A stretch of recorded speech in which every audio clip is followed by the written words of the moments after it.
1. Ang chapter 21 po, ito yung new creation. Ano ang meron sa new creation? Napag-aralan natin, nandiyan, nakita ni Apostle John, ang new heaven at saka ang new earth. Ano ang meron dito sa new heaven and new earth?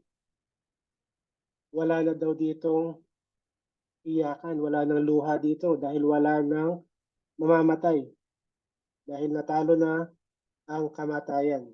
So wala nang mamamatay, wala nang iiyak, wala nang malulungkot, no more grief, wala nang mga sakit na mararamdaman. Wala na lahat ng negative emotions at saka yung mga feelings. Tapos na yon. Nawala na yon kasabay ng old earth. So wala nang sad memories na makikarry over dito sa new creation. Dahil lahat ng yan, they are all in the past, in the old earth. So ano pa yung napag-aralan natin dito? Nakita dito ni John yung pagbaba ng New Jerusalem, the Holy City. So napag-aralan natin last time kung saan gawa, gaano kalaki itong city na to. So isa siyang parang continent na sa laki. Nakita natin kung gaano kataas yung mga pader niya, 1,500 miles o 2,200 kilometers. At ang mga pader na yan ay gawa sa diamond. So ang city na yan, merong 12 gates. At ang mga gates na yan, gawa sa perlas. Sa isang gate, isang perlas yan. So napakalaking perlas ang makikita natin pagdating dyan sa New Jerusalem. So yung foundation naman, itong city na to ay yari sa mga precious stones. 12 precious stones. So sinabi din dito, wala ng araw at wala ng buwan. Dahil ang magsisilbing liwanag natin dito ay ang glory ng ating Panginoon. And the gates are always open. So hindi nagsasarado ang gate ng New Jerusalem, ng city, dahil wala ng threat, wala ng masasama na ina-anticipate dito at hindi na nila kailangan isarado. So lahat ng tao dito na makakapasok, lahat sila ay holy and perfect. Okay, so yan ang chapter summary ng chapter 21. So punta na tayo dito sa chapter 22. So kung ibuksan niyo lang po yung mga Bibles niyo, no, kung saan kayo comfortable na mga translations. So verse 1, hindi pa tapos ang tour ni John sa New Jerusalem sa start ng chapter 22. Pinakita naman sa kanya ngayon yung river of the water of life. So tulad ng mga pader at daan sa loob ng city, crystal clear ang sinasabing water of life na nanggagaling mismo doon sa trono ng Diyos, throne of God and the Lamb. Sinabi ni John na wala ng sea, wala ng dagat sa new heaven and new earth. Sa present world, dito sa present natin, alam natin ang river ay isa sa mga body of water na galing from high elevation like sa mga bundok papunta sa lower elevation which is yung mga dagat. So kasama yan sa water cycle. Since wala na dagat sa new heaven and the new earth, hindi na sa dagat ang punta ng living water or water of life na galing sa trono ng Diyos. So hindi nabanggit ni John kung saan ang punta ng tubig. Posibleng may small body of water at the end of the river or posibleng wala. So hindi naman problema yan sa ating Panginoon. Magagawa niya ang gusto niyang gawin, lalo na limitless ang pwede niyang gawin sa kanyang perfect creation. Okay? So, ang nakalagay lang naman kasi sa last sa chapter 21, wala ng dagat. So hindi rin explicitly na sinabi na wala ng ibang bodies, small bodies of water. So dito sa sinasabi dito na may river, pwede, hindi natin masasabi merong small body of water na pupuntahan to or posibleng wala rin. So walang nakakaalam. Basta ang maliwanag dito sa sinasabi sa verse 1, merong river of the water of life. Okay, na naman gagaling dun sa trono ng ating Panginoon. So ang river na to ay ang sinasabi ni Jesus Christ dun na living water manifested na physical river sa new creation. So sino ang source of living water sa scripture? So balikan natin yung encounter ni Jesus Christ dun sa John chapter 4 sa Samaritan woman. Ito yung usapan nila. Sumagot si Jesus, ang lahat ng umiinom ng tubig na ito yung muling mauuhaw. Ito yung sa balon, sa Jacob's well. Ang lahat ng umiinom ng tubig na ito ay muling mauuhaw. Pero ang sino mang iinom ng tubig na ibibigay ko ay hindi na muling mauuhaw. Dahil ang tubig na ibibigay ko ay magiging tulad ng isang bukal sa loob niya na magbibigay ng buhay na walang hanggan. So, ito yun. Meron pa sa John 7:38. Ang sumasampalataya sa akin, ayon sa sinasabi ng kasulatan, mula sa kanyang puso ay dadaloy ang tubig na nagbibigay buhay. So streams of living water flow from deep within him. Okay, so yan yung mga related passages pagdating dito sa sinasabing river of water of life. So, tignan po natin, pag ang isang tao ay naligtas or nasave na siya, ibig sabihin, he drinks the living water na ino-offer ni Jesus Christ katulad dito sa Samaritan woman. So yung puso natin, magkakaroon siya ngayon na magiging container siya ng para living water sa puso natin manggagaling, magi-spring, magiging bukal ng living water ng ating puso. Ibig sabihin, we have spiritual life. At ipinangako ni Jesus Christ na one day, yung bukal na yan ay parang magiging eternal yan, mag-carry over yan dun sa eternal life na ino-offer niya sa mga lahat ng sasampalataya sa kanya. At nakita nga natin yung fulfillment ng promise na yan ni Jesus Christ dito sa Samaritan woman, dito sa Revelation 22. So yun ay nakita natin, streams of living water flow from deep within him. Nadaloy ang tubig na nagbibigay buhay.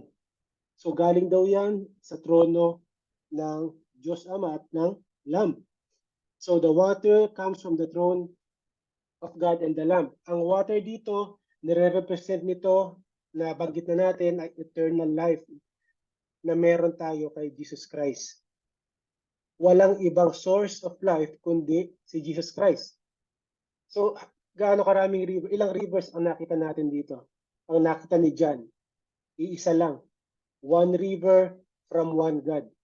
Ibig sabihin, God is the source of physical life, spiritual life, and eternal life. Ibig sabihin, there is no other road to salvation. So yan ang sinasabi dito ni Jesus Christ. Di ba binanggit nga niya sa book of John, I am the way, the truth, and the life. No one comes to the Father but through me. Makita din natin dito sa passage na itong river na to, dumadaloy siya sa gitna mismo ng street, sa main street. Na-imagine nyo? Ibig sabihin, accessible. Accessible itong river na to. Kahit sinong, para sa sentro ng isang park, na accessible siya kahit kanino. Ibig sabihin, kung sinong gusto uminom, pwedeng uminom. Crystal clear ang water, ang description ni John dito sa tubig, sa river. Ibig sabihin, pure, malinis. At sinisimbolize nito yung constant flow of everlasting life na nanggagaling sa trono ng Diyos papunta sa mga tao. So, sige, dagdag ka. Ibig bang sabihin nun, yung living water na yon ay literal na water and spiritual din siya, parang ganon? Oo, spiritual, may living water, sinabi ni Jesus Christ sa Samaritan woman, makita natin, hindi siya literal. Spiritual lang ang sinasabi ni Jesus Christ doon. Spiritual yung context na pinag-uusapan nila. Pero dito, since nandito na tayo sa perfect creation, nandito na tayo sa new heaven at new earth, at nasa loob tayo ng New Jerusalem, the holy city, para nag-manifest dito yung sinasabi spiritual na sinasabi ni Jesus Christ sa Samaritan woman, pagdating dito sa perfect creation, nagmanifest siya into this river. Yung living water nanggagaling sa Diyos lang. At ito nga yun, nakita natin, nanggagaling siya dun sa trono ni God at saka ni Jesus Christ. So, base sa pag-aaral ko, ito yung naging interpretation nila. So, nagkaroon ng physical manifestation itong river. Nung nasa lupa si Jesus Christ, syempre, spiritual ano yan, spiritual na usapan, hindi siya literal. Okay, figure of speech lang. Pero iba na dito sa new creation. Sa new creation po pwedeng gawin ng Panginoon ang lahat ng gusto niyang gawin. At dito nga, nag-manifest in physical form itong water of life na sinasabi.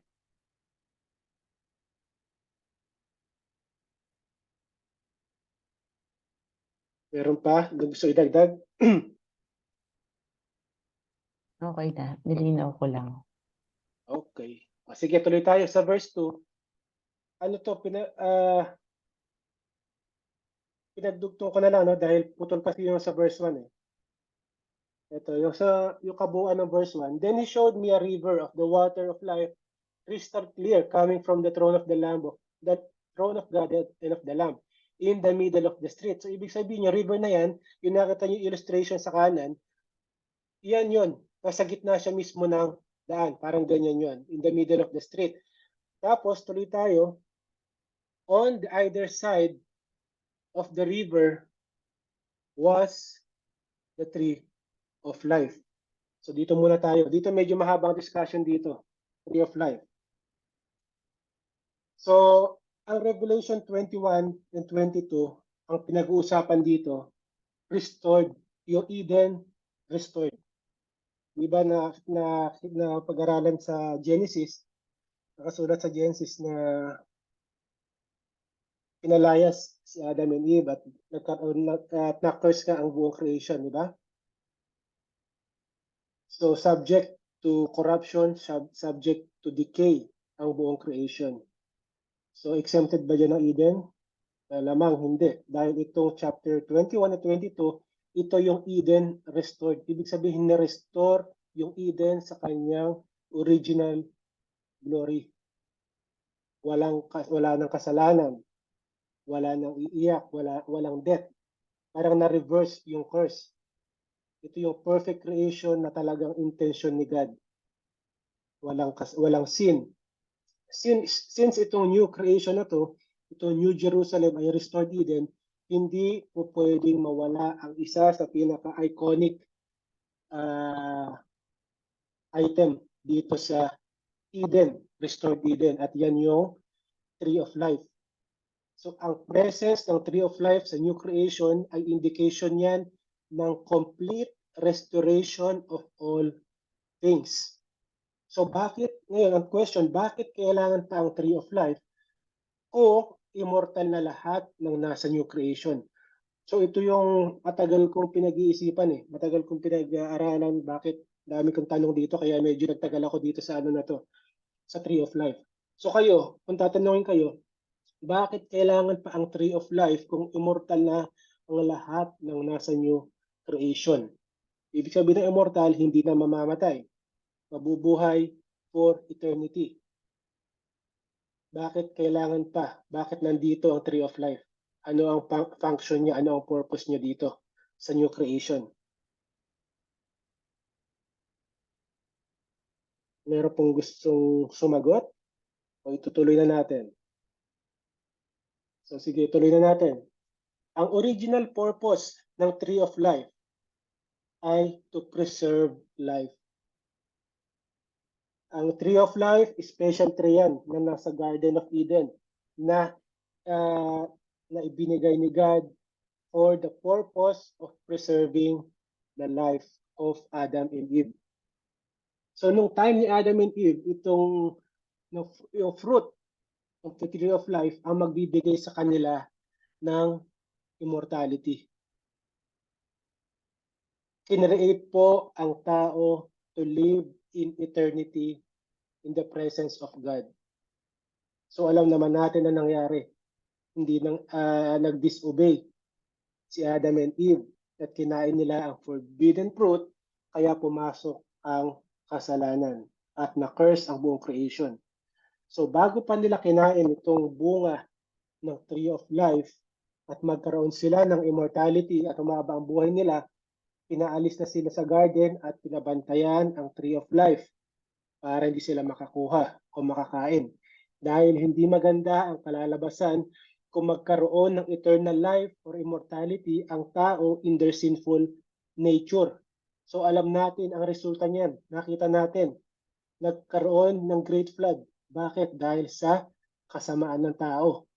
At 8 tao lang ang natira para mag-restart ulit. Naalis ba ang kasalanan dito? Hindi. Present pa rin ang sin. Kahit 8 tao na lang ang natira sa buong creation. Tandaan natin na ang buhay ng mga tao bago itong flood na to, napakahaba. Umaabot sila ng 500 to 800 years old. So kaya napakaraming tao na makasalanan dito sa panahon ni Noah. Kaya ginunaw ang mundo. So ngayon, balik tayo sa question. Bakit kailangan pa ang Tree of Life kung immortal na ang lahat ng nasa new creation? Sinisimbolize ng tree ang blessing ng eternal life. Hindi ang pagkain ng fruit ng Tree of Life ang reason kung bakit ang mga nakarating sa new creation or makakarating sa new creation ay may eternal life. Kuha niyo po. Dahil hindi pa nakakakain ang mga believers dyan. Na-receive natin ang eternal life nung tinanggap natin yung salvation na ino-offer sa atin ni Jesus Christ. The same living water na in-offer niya doon sa Samaritan woman. Natanggap natin yon nung naniwala tayo sa Kanya and we put our faith and trust in Him and in His finished redemptive work on the cross. Yan po ang nagbigay sa atin ng eternal life, ng immortality. Tignan natin. Yan ang sinabi ni John. For God so loved the world in this way. He gave His one and only Son so that everyone who believes in Him will not perish but have eternal life. So dito pa lang, pag naniwala ka, you are guaranteed you will have eternal life without even eating the fruit of the tree of life. Bukod sa source of life, ano pa ang ibang interpretation ng mga Jewish readers ni John dito sa tree of life? So tandaan natin, hindi lang yung mga Hudyo, meron silang ginagamit nila itong tree of life as figure of speech, as metaphor. So familiar sila dito dahil kasama yan sa kanilang libro sa Genesis. Pero hindi lang pala source of life ang definition nila. Ginagamit itong tree of life. Okay, tignan natin kung paano nila gamitin ang tree of life. Sa Proverbs, wisdom. Tinutukoy dito is wisdom. Wisdom is a tree of life. To those who take hold of her, to those who hold her fast will be blessed. Ito na inasabi dito, blessing. Blessing ang ibig sabihin ng tree of life. Sa Proverbs 13:12, hope delayed makes the heart sick, but desire fulfilled is a tree of life. So dito naman, ano yung context dito? It's a cause of happiness. Tree of life is happiness. At dito pa sa isa, sa Proverbs 15 verse 4, gentle words are a tree of life, but a deceitful tongue crushes the spirit. So ibig sabihin naman ng tree of life dito, like para sa encouragement or nagbi-build up ng moral, ng spirit ng isang tao. So nakikita natin na may ibang gamit ang tree of life, ang phrase na tree of life sa mga Hudyo. So tuloy tayo. So linawin muna natin. Ang tree of life ba na sinasabi dito na nandito sa New Jerusalem ay literal na physical tree or figure of speech lang or symbolism lang? So balikan natin ang chapter 2, verse 7 ng Revelation. Sabi ni Jesus Christ, to the one who conquers, I will give the right to eat from the tree of life, which is in the paradise of God. So kung pagbabasihan natin itong sinabi ni Jesus Christ dito sa isa sa mga churches, literal na merong tree of life. Bakit? Dahil sabi niya, I will give the right to eat from the tree of life. So hindi niya sasabihin yan kung hindi present ang physical tree of life doon sa paradise. Okay, so na-establish na natin base sa sinabi ni Jesus Christ na literal, nandun yung tree of life. So nasan? Nasan na ang tree of life? Nung nawala ang Eden, kasama ba siya? Nung nawala ang Garden of Eden, ano nangyari sa tree of life? So base dito sa sinabi ni Jesus Christ sa Revelation 2:7, nandun sa paradise. Nandun sa New Jerusalem na nasa heaven ngayon. So ngayon, nalaman natin kung ano ba ang paradise na yan. Yan nga yung New Jerusalem na ngayon ay nasa intermediate heaven. Ibig sabihin, kakain ang mga believers ng fruit, ng prutas o ng bunga ng tree of life na yan. Hindi para magkaroon, para sustenance, para i-sustain ang ating glorified body. Our source of life and strength. Ibig sabihin, it is a life-giving tree, which is yung intention naman na yung purpose ng tree of life. So, ibig sabihin, it is a life-giving tree created para ma-enhance and perpetually sustain the physical life of humanity sa new creation. So nakuha niyo po, nandun pa rin yan, kakain pa rin tayo, pero hindi na bilang ang tawag dito, hindi siya para magkaroon tayo ng eternal life dahil meron na tayong eternal life eh. Sustenance, kaya tawag ito parang vitamins. No, i-enhance yung body natin. Nakuha niyo po. Kung isipin natin, ano pa ang kakailanganin natin doon kung na-receive na natin ang eternal life? Kasi yun din ang matagal ko iniisip eh. Para saan pa kung kakain tayo ng prutas na yan, kukuha tayo sa tree of life, kung immortal na tayo, perfect na tayo, physically perfect like Jesus Christ, di ba? Yan ang pinangako, magkakaroon tayo ng katawan na katulad niya. Ang tagal kong pinag-iisipan yan. So kaya pumasok sa isip ko, para saan pa ang bunga ng tree of life na yan? Kung may perfect na tayo doon, glorified body. Meron na tayo na-experience natin doon yung pure joy and happiness sa presence ng ating Panginoon. So ngayon, ang question, okay, nandun na nga yung lahat. Ngayon, natapos na ba ang role ni Jesus Christ nung makarating tayo dito sa New Creation, sa New Jerusalem? Natapos na ba ang role ni Jesus Christ? Mga kapatid, hindi pa. Makikita natin dito kung gaano ka-importante yung sinasabi sa Bible na magdepende tayo, magtiwala tayo sa ating Panginoon, para sa ating mga buhay, sa ating strength, courage, at sa mga provisions. So hindi lang pala dito sa present life niya tayo isusustain, aalagaan at ibibigay lahat na pangangailangan natin, kundi hanggang sa pagdating natin sa new creation. Ang bunga ng tree of life ang magiging source of our nourishment for our glorified bodies at nourishment din ng ating spirit. So body and spirit, nourishment ay ibibigay ng bunga ng tree of life.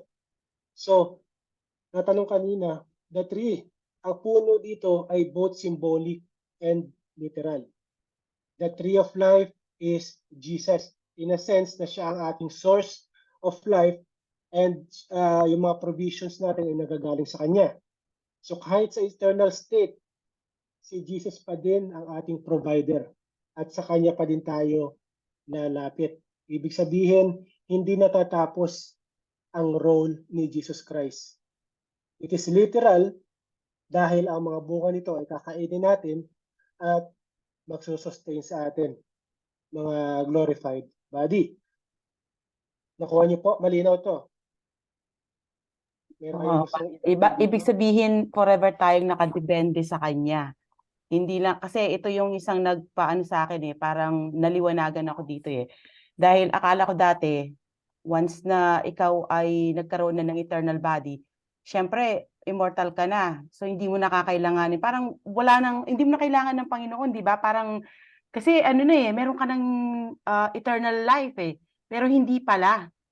Dito natin makikita na yung grace ng Panginoon hanggang doon sa eternity. Nakadepende tayo sa Kanya. Katulad ng pagka-depende ni Adan at Eva para sa kanilang eternal life. Kaya nga nandun yung tree of life Nung hindi pa sila nagkakasala. Anytime pwede silang kumain doon para sa sustenance ng kanilang katawan. Ng kanilang pagiging kundi sila nagkasala, pagiging yun nga, immortal. Kaso nagkasala nga sila. So ngayon, kaya sila na-cut off doon sa doon sa Tree of Life, kaya pinagbawalan sila doon. So ganun din tayo. Yun magiging natin, parang source natin ng para ma-sustain yung ating eternal life. So forever tayong nakadepende, kapatid. Kumbaga, for eternity, nakadepende tayo sa Panginoong Jesus. Iyan po yung katotohanan na dito naliwanagan ako dito. Dito ako na hindi ka mabubuhay nang hindi ka naka-abide sa ating Panginoong Jesus. Iyon ang niyan, pinapakita ng Tree of Life. Parang pa rin yan, yung sa vine, tsaka sa branches, Oo. di ba? Wala kang mangyayari sa branches, hindi ka mamumunga kung hindi ka nakakonect sa vine. So mamamatay ang branches kung hindi nakakonect sa vine. So hanggang dun pala sa eternal state, ganun din ang magiging setup natin. Nakakonekta pa rin tayo kay Jesus Christ. Dahil without Jesus Christ, without the source of eternal life, hindi po pwede. Wala rin tayo. So hanggang doon sa eternal state, naka-depende tayo sa ating Panginoon sa sustenance ng ating glorified and spiritual life. Okay? So tuloy Kasi natin. siya physical at saka spiritual lang tinutukoy niya dahil tandaan po natin yung pagiging glorified body natin, meron tayong physical and spiritual body. Siya, di ba? Katulad ni Jesus Christ, meron siyang physical body. Nakita naman natin sa mga passages na inaral natin sa Bible, sa Gospel, nung siya ay muling nabuhay, di po ba? And then spiritual being din siya. So iyon, pagsusustain din yun, kaya nga physical fruit yun, nakakainin natin, pagsusustain din yun sa ating physical na pangangatawan, sa ating physical na body.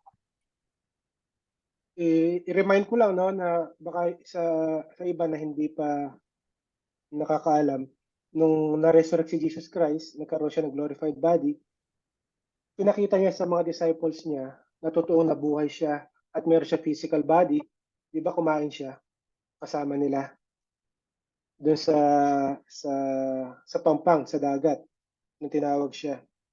So kumain si Jesus Christ. So ibig sabihin, kahit nasa glorified body, po pwedeng kumain. At may enjoy natin ang pagkain pagdating doon sa eternal state. So tuloy natin. Merong mga interesting dito sa Tree of Life na to. Tignan natin. On either side of the river was the Tree of Life, bearing 12 kinds of fruits, yielding its fruits every month, and the leaves of the tree were of the healing of the nation. So dito pa rin tayo sa Tree of Life. Okay? Isa sa mga interesting dito. Napansin nyo, on either side of the river was the Tree of Life. Singular, isang puno, pero nandun siya sa magkabilang side ng river. Paano mangyayari yun? So talagang nagtagal ako nakakaisip kung paano pwedeng mangyari yun. So, ang ibang mga puno po, may mga puno na merong napakalaking root system, malawak at malaking root system, underground root system. Tignan natin. Bigay tayo ng example. Ito po ang isang example. Tingnan niyo po yung puno na yan, yung pinaka-mother tree, yung pinakamalaki. Sa ilalim, sa underground, nakita niyo yung root system niya.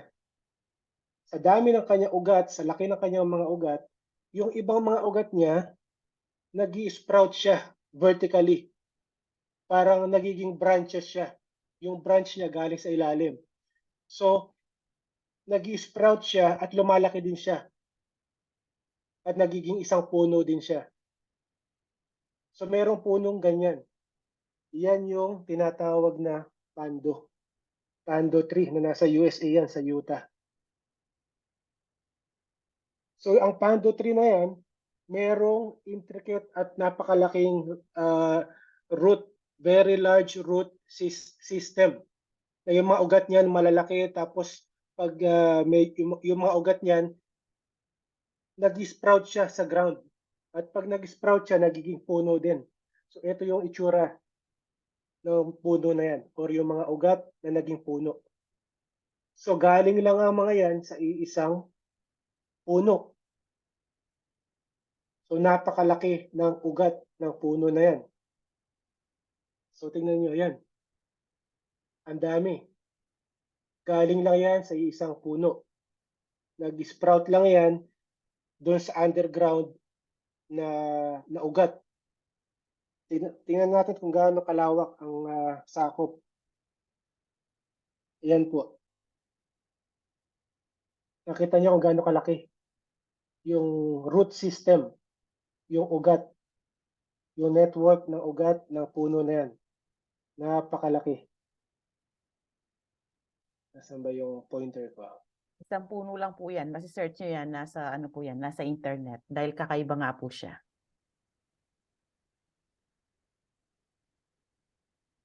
Yan, nakita nyo? Yan yun. Napakalaki yan. Napakalaking area ang sakop. Iisang puno lang yan. Okay, so tingnan natin yung ibang picture niya. So yan. So nakita nyo, dapat pwede palang mag-cross sa daan yung mga ugat niya sa laki ng ugat niya. So posible pala na sinasabing iisa lang yung tree of life, pero nandun siya sa magkabilang bank ng river. So katulad na nakikita nyo sa illustration na yan, galing lang yan sa isang puno.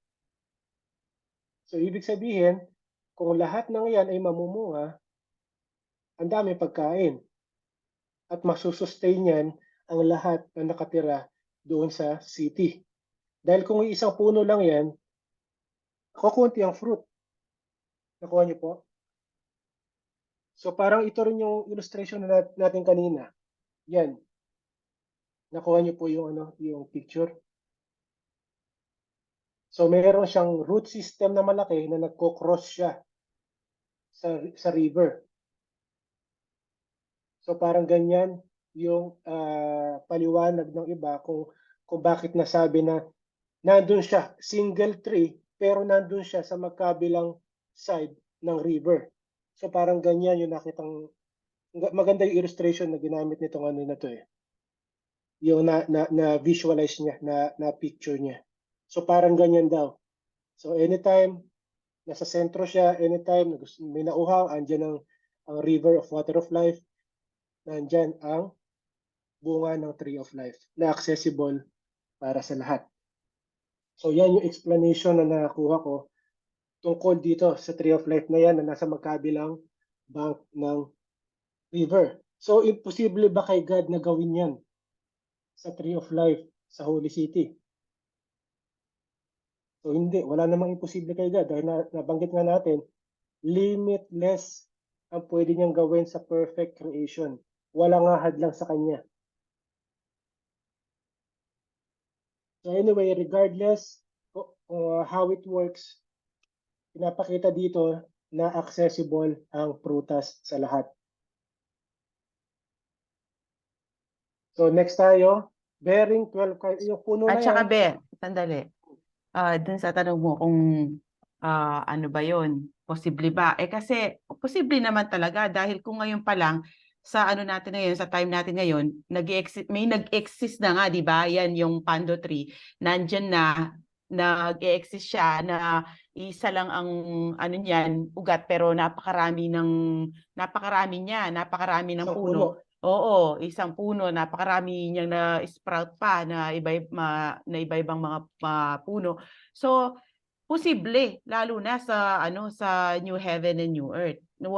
Sabi mo nga walang imposible sa Panginoon at posible talaga siya dahil kahit ngayon nga nag-exist na siya. Parang ang naano ko pa nga diyan yung parang na visualize ko diyan yung parang tawag doon yung kangkong. 'Di ba pag nagano ka ng kangkong, nag-aano din siya, yung parang gumagapang siya. Magapang.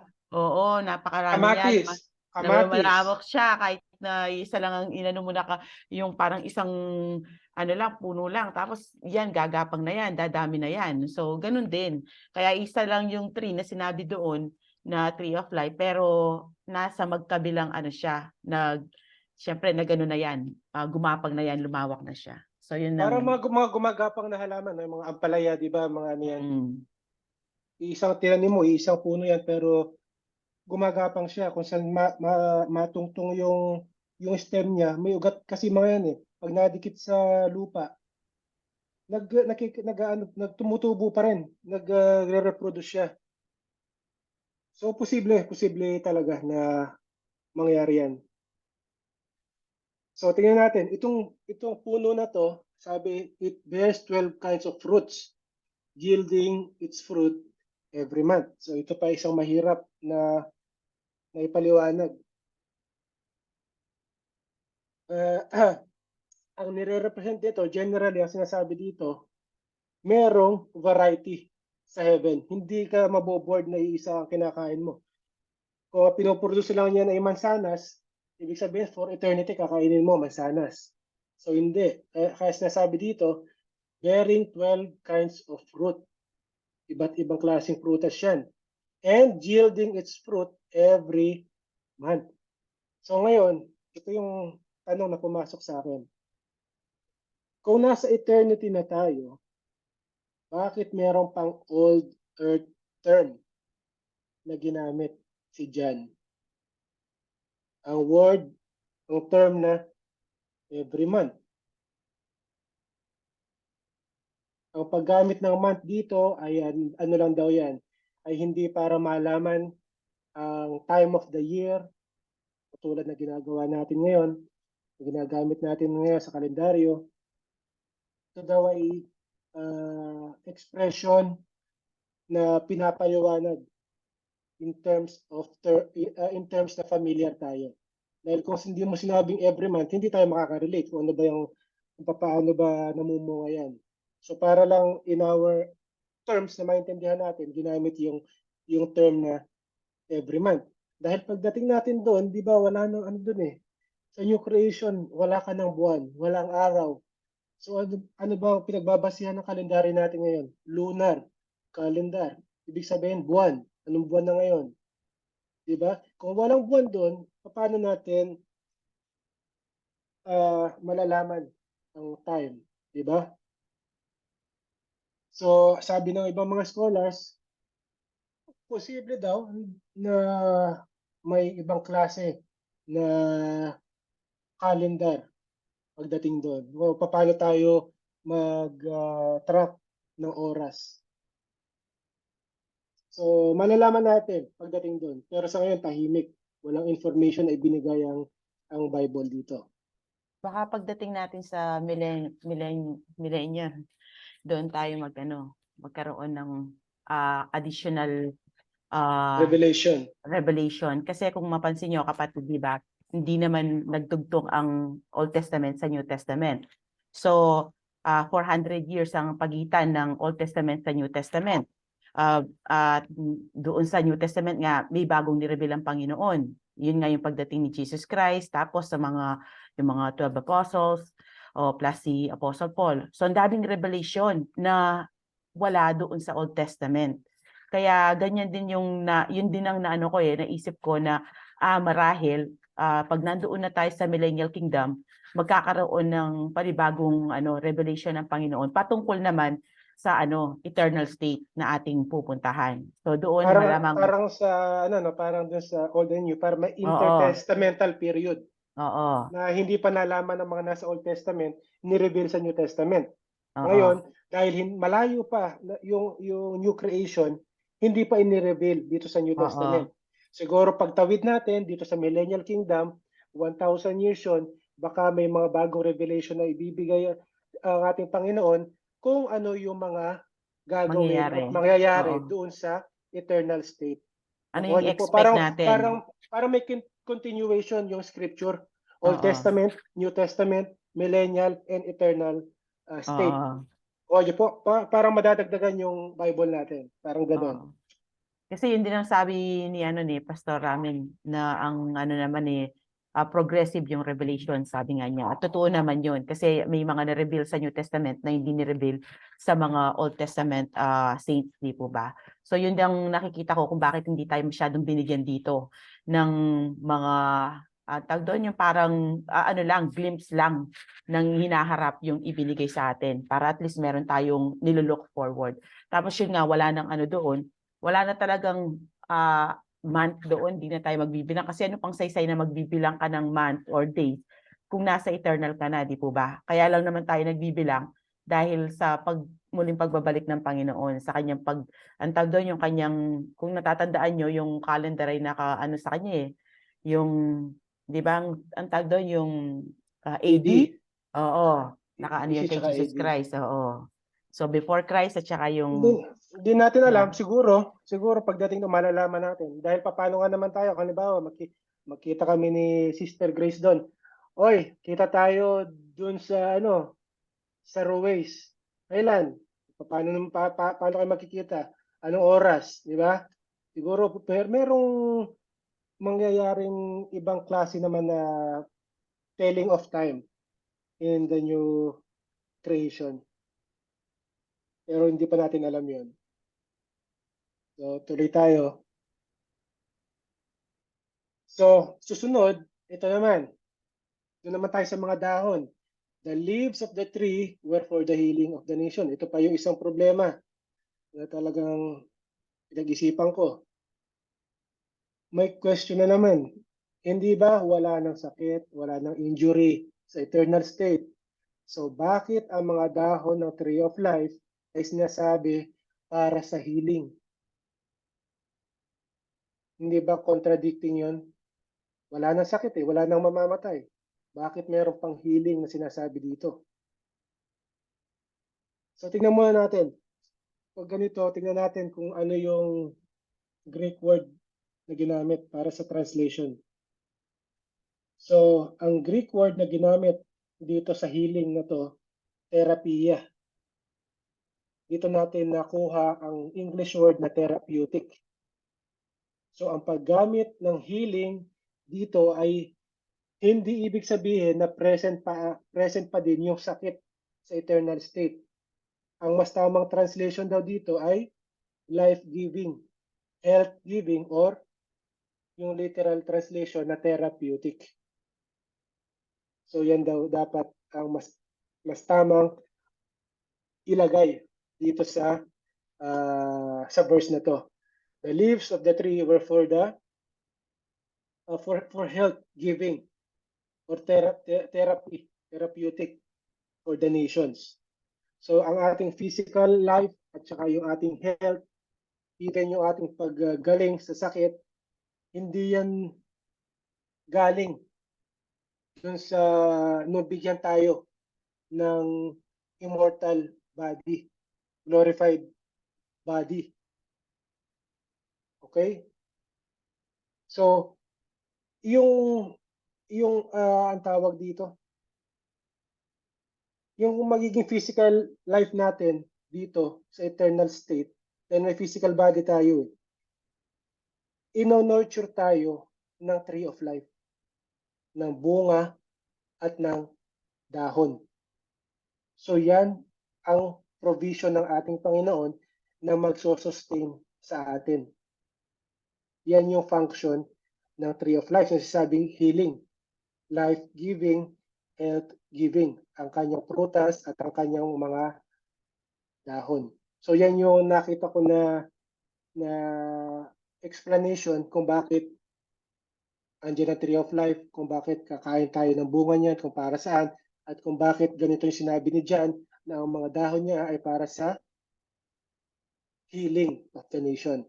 So yun lang, parang nakadepende pa rin tayo. Hindi naman one time, big time na binigay sa atin yung glorified body para ka ng Diyos, na hindi mo nakaalaka ng kailangan. Mabubuhay ka nang walang, hindi nakadepende kahit kanino. So hindi. Yun yung message na binibigay sa atin ng tree of life, ng bunga at ng leaves na to. So hindi po pwede. Doon nakadepende pa rin tayo dito sa tree of life, kay Jesus Christ at sa bunga at sa dahon na ibinibigay nitong puno na to. Okay po. Sana po malinaw yan dahil mahirap ipaliwanag talaga kung hindi mo aaralin. Dahil talagang nag-isip ako dyan sa tree of life na yan. So tingnan natin, nakita din to ni nakita din to sa vision ni Prophet Ezekiel. So halos parehas sila na nakita ni Apostle John. Tingnan natin yung nakita naman ni Ezekiel. So Ezekiel 47:12, all kinds of trees providing food will grow along both banks of the river. So parehas na bank, parehas na side ng river. May mga puno. So yun ang nakita ni Ezekiel. Their leaves will not wither. Ibig sabihin, walang malalantang dahon, walang mabubulok, walang babagsak. And the fruit will not fail. Ibig sabihin, tuloy-tuloy ang pamumunga ng puno na yan. Walang off-season ang mga prutas dito. All season ang mga prutas. Each month, they will bear fresh fruit because the water comes from the sanctuary. Saan yung sanctuary na yan? Ang sanctuary, pag Old Testament term, galing yan dun sa trono, the throne of God. Kung saan nakaluklok, kung saan nakatira ang ating Panginoon, yung sanctuary. So parehas din na sinabi ni Apostle John. Their fruit will be used for eating and their leaves for healing. So nagmamatch itong nakita, yung vision ni Ezekiel at ni John. So nagko-corroborate sila para ipinakita din kay Ezekiel kung ano yung setup, yung pamumuhay dito sa Holy City, sa New Heaven, New Earth, sa New Jerusalem. So may nagano sila, nagtugma sila eh. Ibig sabihin hindi lang isa nakakita. Tuloy tayo, sa verse 3 pa lang tayo. Matatapos kaya natin to. So verse 3, ayan, habang nasa tour si John sa New Jerusalem, napansin niya na wala na ang curse sa creation. Hindi naman mahirap mapansin ang kaibahan ng old sinful cursed earth sa new creation. Sa old creation, andyan ang kamatayan, andyan ang kahirapan, andyan yung mga conflict, mga away, nandyan yung pain, nandyan yung sorrow at iba pang negative and destructive emotions at saka mga feelings. Pero dito sa new creation, napansin niyo dyan na ibang-iba. Masaya yung atmosphere, walang conflict, walang pain, walang umiiyak, walang nag-aaway, walang namamatay. So yun ang nakita ni John. Kaya nga di ba, sabi, He will wipe away every tear from their eyes. That will be no more. No more grief, crying, pain. Pain will be no more because the previous things have passed away. So nabanggit sa verse 1 kanina yung throne of God and the Lamb. Ito ang source ng river of water of life. Sa kanya nanggagaling ang buhay. Dito sa verse 3, binanggit ulit ang presence ng throne. Ibig sabihin, binibigyan ng emphasis ni John ang presence ng throne na ibig sabihin, kasama na natin si God sa everyday life natin dito sa city, sa Holy City. Hindi tulad ngayon na hiwalay tayo sa presence dahil sa presence ng kasalanan. So dahil wala ng ibang magiging sovereign ruler for eternity sa new creation kundi si God the Father at si Jesus Christ, anong gagawin? His bondservants will serve him. So, magsisilbi tayo sa kanya. So, sino yung mga bondservants na yan? Yan yung mga believer. Lahat ng mga saints, lahat ng mga faithful, simula Old Testament hanggang New Testament. So, ang question dito, paano tayo magsisilbi? Paano tayo magsiserve? So, hindi pa natin alam. Pero for sure, hindi boring ang service natin sa Panginoon. Ito yung promise ni God na sa afterlife, sa paradise, ang fulfillness ng happiness natin lahat. Hindi dito sa mundo. Dito, di ba, pag nagsaserve ka, minsan napipilitan ka pa pumunta sa church. Nababurden ka, napapagod ka masyado, burnout ka sa pagsaserve mo sa ministry. Pero dito, hindi ganon. Dahil dito may enjoy tayo sa ginagawa natin. Di ba nga, sinasabi nila, ang trabaho, hindi na trabaho pag gusto mo yung ginagawa mo. Dahil nag-i-enjoy ka eh. So masaya kang papasok dahil gusto mo yung gagawin mo. So hindi na siya trabaho. So ganyan din daw yung mangyayari dun sa new creation, yung mga gagawin natin. At ang sabi diyan, kung sinasabi sa scripture na wala pang nakakakita kay God, dito sa New Jerusalem, sa Holy City, makikita natin ang mukha ni God. Dahil perfectly holy and righteous na tayo dito sa eternal state, matatagalan natin yung blazing glory, blazing glorious light sa presence ni God nang hindi tayo nakoconsume or namamatay. Di ba sa Old Testament, ano nangyari? Ano sabi sa Old Testament sa Exodus 33:20? Pero sabi niya kay Moses, pero hindi ko ipapakita sa iyo ang aking muka dahil walang taong nakakita sa mukha ko nang nabuhay. Dahil siguradong patay. Kahit sa Isaiah, di ba, nung nakita niya yung glory ni God, nakita niya si God, sabi niya, woe is to me. Dahil nakita niya ang glory ni God. Ina-expect niya na talaga mamamatay siya, maglalaho siya. Dahil nakita niya ang Diyos. So tulad ng marka na nilagay ng angel dun sa 144,000 Jewish evangelists sa Great Tribulation period, kung natandaan nyo, pagdating sa eternal state, lalagyan din tayo ng marka. At yun yung pangalan ng ating Diyos na nakatatak sa noo natin. So pagpapakita yon na tayo ay sa Kanya. Nakita nyo ba yung ano na yun, yung passage na yun? Ayan. His name will be on their forehead. So may tatak din tayo doon, pagdating doon. So tuloy tayo sa dito. Verse 5 na tayo. So inulit lang ni John yung unang description niya doon sa new heaven and new earth na wala ng gabi. At hindi na kailangan na kahit anong source ng liwanag dahil ang glory mismo ni God ang magiging source ng ating liwanag. Sabi dito ni John, they will reign forever and ever. Sino tong they? Yung mga believers. So kung si Jesus ang magre-reign in eternity, anong ibig sabihin dito ni John na pati ang mga believers ay magre-reign? So nagbigay kasi ng promise si Jesus Christ sa atin.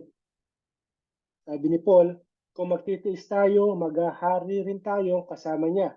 Kung itatakwil natin siya, itatakwil din niya tayo. So ito yung fulfillment, yung promise na sinabi ni Jesus Christ. Na kung makarating tayo doon, maging faithful tayo sa Kanya, magsaserve tayo at mag-rule tayo na kasama niya. So ibig sabihin, meron tayo mga roles and responsibilities na gagawin dito. At ang mga roles na yan ay depende sa pagsiserve natin sa Kanya habang nandito pa tayo sa lupa. So balikan natin yung yung parables of the talents si Jesus Christ. Ano sabi ng master doon sa servant na napalago yung iniwan sa kanila ng master nila? Well done, good and faithful servant. You were faithful over a few things. I will put you in charge of many things. Now share your master's joy. So, pinapakita ng parable na to na ang mga ginagawa natin dito, it will translate kung ano gagawin natin dun sa eternal state.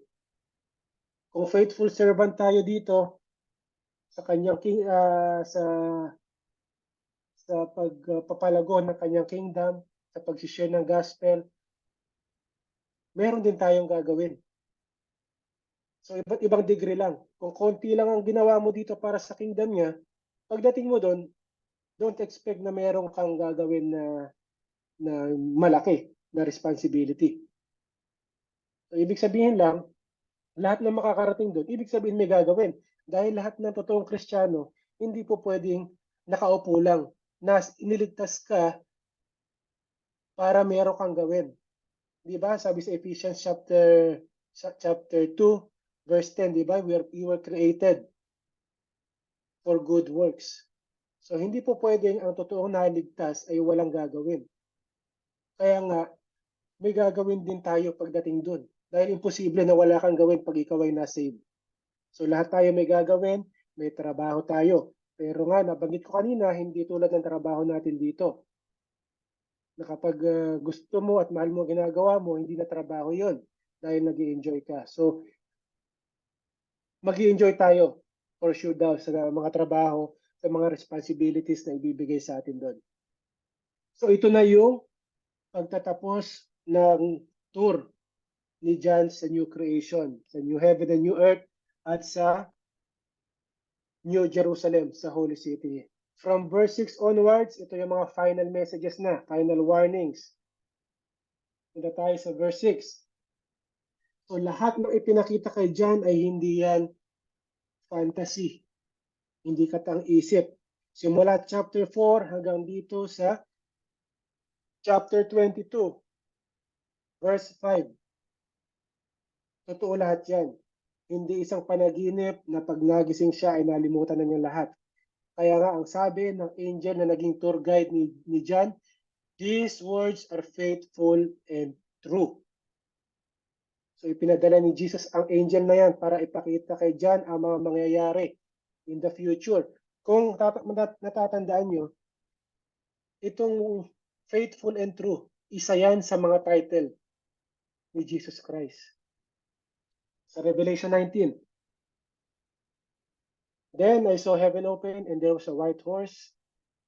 So pagdating na ni Jesus Christ, rider on a white horse. Its rider is called faithful and true. At ginamit din yan sa Revelation 21. Then the one seated on the throne said, look, I am making everything new. He also said, right. Sabi niya kay John, isulat mo, because these words are faithful and true. So ito sinasabi sa kanya ng angel, totoong mga pangyayari na mangyayari in the future. Kaya sinasabi sa kanya na isulat niya. Yun nga, the fact na ginamit ng angel ang isa sa mga titles ni Jesus Christ, ibig sabihin, talagang totoo ang mga narinig at nakita ni John. So dito sa verse 7, nag-iba na ang speaker. Sino na ang speaker dito? Si Jesus Christ na ang speaker dito. Sa verse 6, ang angel ang nagsasalita. Sabi ni Jesus Christ, behold, I am coming quickly.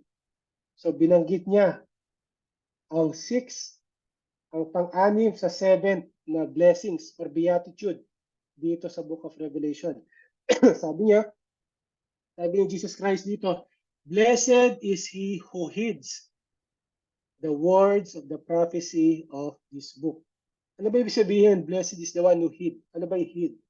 To keep, to hold fast, to guard, or pay attention. Blessed is he who pays attention to the words of the prophecy of this book.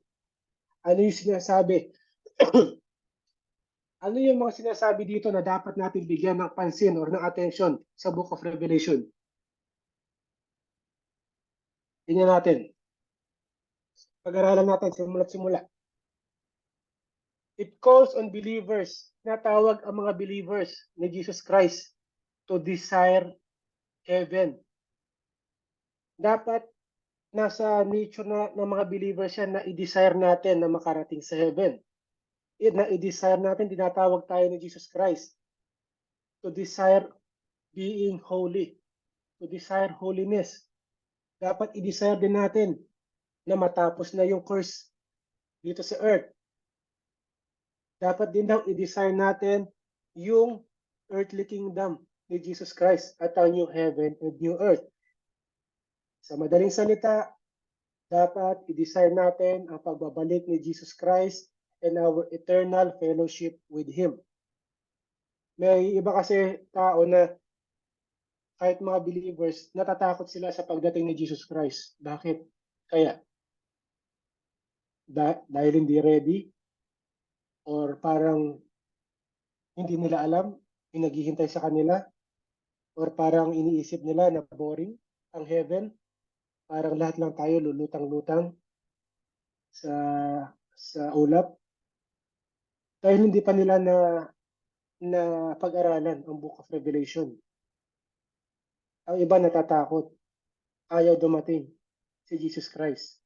Dahil nag-i-enjoy pa ang iba sa atin sa mga pleasures na ibinibigay sa atin ng mundo. Nag-i-enjoy tayo sa mga bagong bahay natin, sa mga bagong gadget, sa mga bagong damit, mga bagong bag, bagong sasakyan.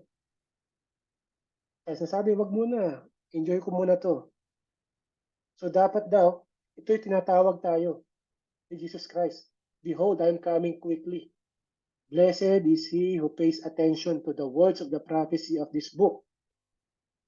Dapat i-desire natin ang pagdating niya. Walang totoong believers na ayaw dumating ang ating Panginoon. Yung ayaw matapos yung paghihirap dito sa mundo. Sa dami-dami ng krimen na nakikita natin, yung paghihirap, mga bata nagkakamatay sa mga war. Sinong ayaw ng perfect na mundo, na walang kasalanan, na wala ng away, di ba? So hindi sinasabi sa atin na basahin or aralin natin ang Revelation para masatisfy lang ang curiosity natin about the future. So hindi po yun. Parang curious lang tayo, malaman ano bang meron sa Revelation. Ano ba yung naghihintay sa atin? Ay ito pala, lalakad tayo sa gintong daan. Napakaganda pala. So doon pa lang, yung focus natin, yung attention natin, nung mabasa natin to, dahil ako, yun din ang ano ko guilty rin ako dyan. Ang focus natin doon sa mga precious gems, precious stones, wow, napakaganda pala, ginto, napakaraming ginto, diamante yung pader. So doon na focus yung attention natin. Mali pala yun. Dahil, ano yun, parang evidence yun ng ating sinful flesh. Dahil ang focus natin nandun pa rin sa earthly wealth, kayamanan ng mundo. Hindi natin focus na ay pinag-aaral natin Revelation, nandun na tayo, makakasama na natin ang Panginoon. Hindi yun ang unang naging focus natin.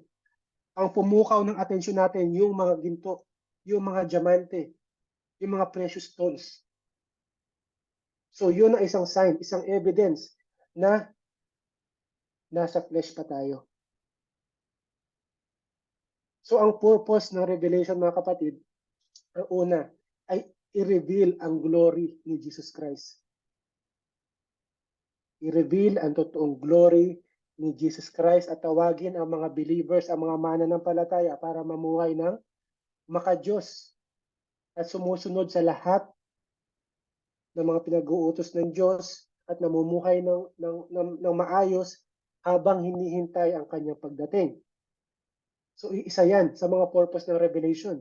Pangalawa, ang Book of Revelation ay magpo-provide sa atin ng motivation para mamuhay na maka-Diyos. Dahil nakita natin kung ano yung naghihintay sa atin, kung ano yung mga paghihirap natin dito, wala yan. Kung mamatay tayo, pupunta tayo sa mas magandang lugar. Alam natin na pupuntahan natin ang naghihintay sa atin.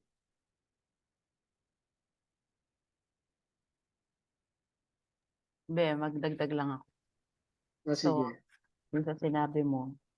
So, yun po yung lahat ng believer dapat isa po sa, kumbaga nandun sa atin yung paghahangad na dumating na ang Panginoon. Kasi actually, dun sa Lord's Prayer, kasama doon yung sinabi ng Panginoon na dapat ipanalangin natin Na na dumating na yung ano, your will be done kingdom. here on earth, sabi niya, as it is in heaven. So ibig sabihin, ang ano dito, yung maghari siya. Yung dapat yun po yung nilook forward natin na yung maghari ang Panginoon dito sa lupa. Kasi magyayari lamang yung will ng Panginoon na katulad ng sa heaven, kapag siya na ang naghahari dito sa mundo. Dahil hangga't hindi po siya ang naghahari, hindi magkakaroon ng peace on earth. Dahil alam naman po natin yan na sa ngayon ay under sa kay Satan ang mundo. So kaya isa po yun dapat na nilook forward natin and kasama dapat siya sa pinagpipray natin. Nawa dumating na ang Panginoon, nawa na maghari na siya dito. Pero syempre alam naman po natin na bago mangyari yan, syempre may mga kailangan pang mga mangyari na mga bagay and may mga hinihintay pa na mga tao din na kailangang makakilala sa kanya. So, yun po yung isang ano doon na parang dapat hindi tayo, yung revelation parang inaano niya tayo na huwag tayo mag-focus sa mga material things, sa mga bagay dito sa mundo, kundi yung hangarin natin yung parang yung mga may spiritual value, Value. may eternal value. At yun nga, yung i-look forward natin na makasama natin ang ating Panginoon. Kasi actually nung hindi pa natin pinag-aralan yung Book of Revelation, doon pa lang ako sa pag-aaral ko ng heaven, yung intermediate heaven pa lang nagkaroon na ako sa sobrang pag-aaral ko doon, sa sobrang parang nagandahan ako. Na ako na parang okay na mamatay. Alam mo yung gano'n, yung parang parang okay na kahit namatay na ako ngayon, parang gano'n. Nung time na inaaral ko siya dahil talagang sobrang na-amaze ako. Tapos siyempre dito na nakakaranas ka ng sakit, nakakaranas ka ng mga problema, pero biruin mo doon walang kumbaga absent ang yung tawag doon, yung sakit, yung disease, absent yung sadness, yung kumbaga pure joy, 'di po ba? So parang sabi ko, "Ay Lord, napakasarap pala na makasama ka." Tapos yun nga po, 'di ba, ngayon kasi parang hindi natin nai-imagine pa na parang parang malungkot doon kasi dahil nga nasanay tayo na nagtikling tayo dun sa mga bagay dito sa mundo, dahil nga hindi pa po tayo perfect. Yun po kasi yun imperfect being pa tayo. So parang naghahanap tayo ng mag-aano dun sa magpupuno sa atin para tayo ay magkaroon ng para sumaya gano'n. Pero sabi nga sa Corinthians na kapag nakita natin ang Panginoon, nakasama natin siya, magiging perfect tayo katulad niya. Kumbaga yung paano ba ang Panginoon? Hindi po siya nag-asawa, 'di ba? Wala siyang hindi naman natin nabaltaan, hindi naman sinabi sa Bible na siya ay maluho, na siya ay simpleng-simpleng tao lang siya. Bakit? Dahil na siya complete na siya. Kumbaga hindi na niya kailangan yung ah, mga bagay-bagay sa mundo para siya ay makumpleto. Kaya nga isa pa po 'yun yung pag-aasawa, 'di ba? Yung sabi nga nila ang pag-aasawa ay yan, parang sa lalaki, si Adan na hindi siya naging perfect hangga't di niya nakasama si Eva. So, gano'n din po 'yun, 'di ba, nasabi ni Jesus Christ nung tinanong siya kung mag-aasawa pa ba sa sabi niya, "Hindi, magiging katulad kayo ng mga anghel na hindi nag-aasawa nga at dahil perfect na sila, holy na sila." So, gano'n po tayo. Hindi natin maano yung kakulangan kapag nandun na po tayo sa presensya ng Panginoon. Kasi perfect na tayo, complete na yung pakiramdam natin. So, hindi na tayo maghahanap ng pagmamahal sa iba, hindi na tayo maghahanap ng magpapaligaya sa atin sa pamamagitan ng mga material things. Kasi totoo po yan, aminin natin na nagpapaligaya sa atin ng mga yan. Kumbaga, ang Panginoon na, sa Kanya na po lahat yung focus natin. Yun lamang, Be. Tuloy natin sa verse 8. So dito, si Apostle John ulit ang nagsasalita. Sa verse 7, si Jesus Christ. Sa verse 8, si John na ulit. So nagbigay dito ng personal testimony si John na totoo ang mga narinig at ipinakita sa kanya ng angel na mangyayari sa future. So dito dahil na-overwhelmed si John sa nakita at narinig niya, anong ginawa niya? John fell down. Lumuhod siya to worship at the feet of the angel. So tama ba ang ginawa diyan? So tama yung response niya na magbigay siya ng worship dahil sa napakagandang mga revelation pinakita sa kanya naghihintay sa new heaven and new earth. Pero ang mali niya, ang worship na dapat kay God na ibinigay ay sa angel niya na ibigay. So dito parang reflexes siguro ni Jan to, no? Na sobrang na-overwhelm siya, na-amaze siya. At bigla na lang siya lumuhod sa paa ng angel at doon siya nag-worship. Pero alam naman ni Jan na mali yung ano niya, yung ginawa niya na to na pagluhod sa harap ng angel. Dahil hindi ito yung first time na lumuhod siya sa angel, di ba? Napagsabihan na nga siya sa chapter 19. Ganyan din ang ginawa niya. Napagsabihan na siya ng angel, ganyan din sinabi sa kanya ng angel. Sabi ng angel sa kanya, it's sa verse 9, do not do that because I am a fellow servant of yours and of your brethren, the prophets, and of those who heed the words of this book. Sabi ni angel, worship God. So ganito rin sinabi sa kanya ng isang angel sa chapter 19. Pero siguro dahil nataranta na si John, masyadong na-overwhelm, nasaya, kaya yan ang ginawa niya. So, sunod, so tuloy ang message ng angel kay John. This time sinabi sa kanya, do not seal up, wag mo itago. Do not seal up the prophecy of this book, for the time is near. So ganyan din ang sabi sa kanya sa chapter 10. Tingnan natin sabi sa kanya ng angel sa chapter 10 verse 11. Sabi sa kanya, you must prophesy again about many peoples, nations, languages, and king. Sabihin mo, sabi sa verse 10, i-prophesy mo yan. So hindi dapat itago ang mga future events na mangyayari. Hindi ito tulad ng instruction kay Daniel. Kay Daniel, ibang instruction Kung kay John, sinabi, wag mo yan itago. Kailangan ibigay mo ang message na yan. Kay Daniel, ang sabi kay Daniel, ang pangitahing nakita mo tungkol sa paghahandog sa gabi at sa umaga ay totoo. Ngunit, ilihim mo muna ito sapagkat matatagalan pa bago ito maganap. So masyado pa matagal kasi pinagsabihan si Daniel sa future vision niya na wag mo munang ibibigay ang message na to. Wala kang pagsasabihan, itago mo muna yan. So, ang message kay John, hindi niya dapat itago ang message dahil imminent. Ibig sabihin, anytime po pwedeng dumating si Jesus Christ. Dapat warningan mo, magbigay ka ng warning sa mga tao. Anytime pwede siyang bumalik. Ever since the time of the apostles in the first century, nagsimula na ang end times. Ang end times hindi po nagsisimula ngayon lang. During the first century, nagsimula na. Kaya nga di ba, nagsusulat sila, si Apostle Paul, kasama siya Kasama siya doon sa nag-expect na babalik na si Jesus Christ.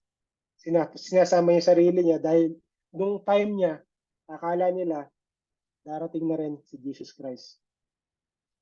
So, kailangan malaman ng lahat ang nakasulat dito sa Book of Revelation para maging encouragement and motivation sa mga believers. At para naman maging warning sa mga non-believers. Sa mga taong nakakarinig. Sa mga taong makakarinig ng katotohanan na dala ng message na to, so nakadepende ang eternal destiny nila sa magiging response nila. Sa mga nakarinig ng katotohanan, yung gospel, hindi lang itong message sa revelation, at nagpatuloy sa kanilang kasamaan, sa kanilang mga maling gawain, sa kanilang karumihan, ang kanilang pagmamatigas at hindi pagtanggap sa message ang magdadala sa kanila sa impyerno. Kung saan andun yung eternal pain and punishment ang naghihintay sa kanila. So ano pa ba ang hinihintay?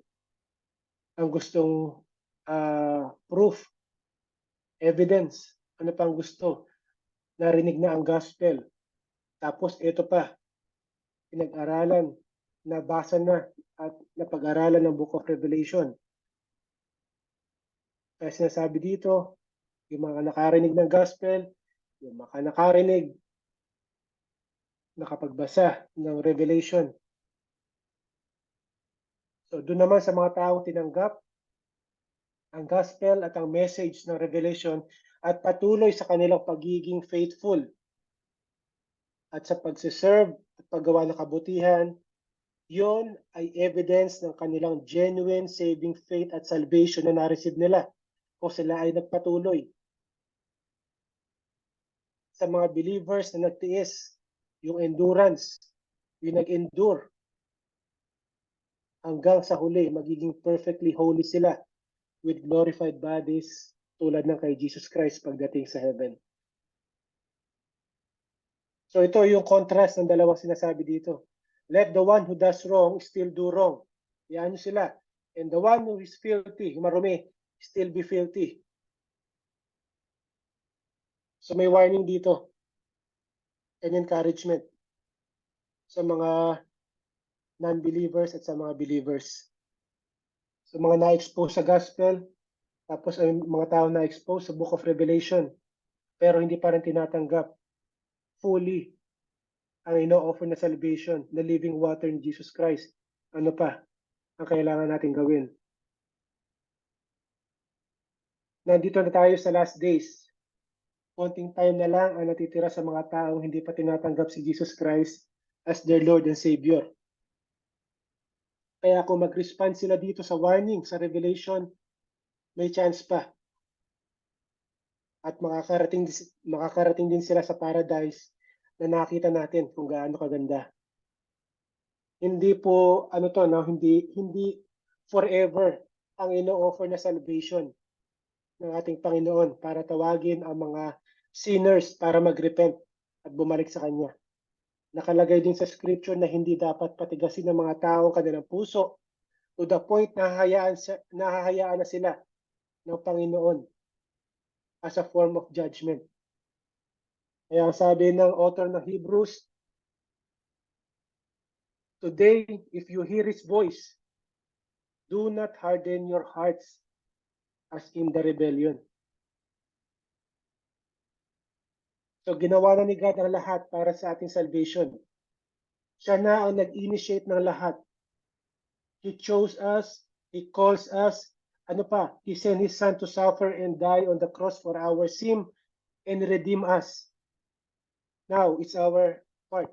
We have to do our part. Now, huwag natin patigasin ang ating puso. We have to repent and believe and put our faith on the finished work of Christ on the cross kapag narinig natin ang message. Today, if you hear His voice, do not harden your heart. Hindi natin alam kung hanggang kailan tayo may hininga. Baka bukas hindi tayo magising. Tapos hindi pa tayo nagre-repent.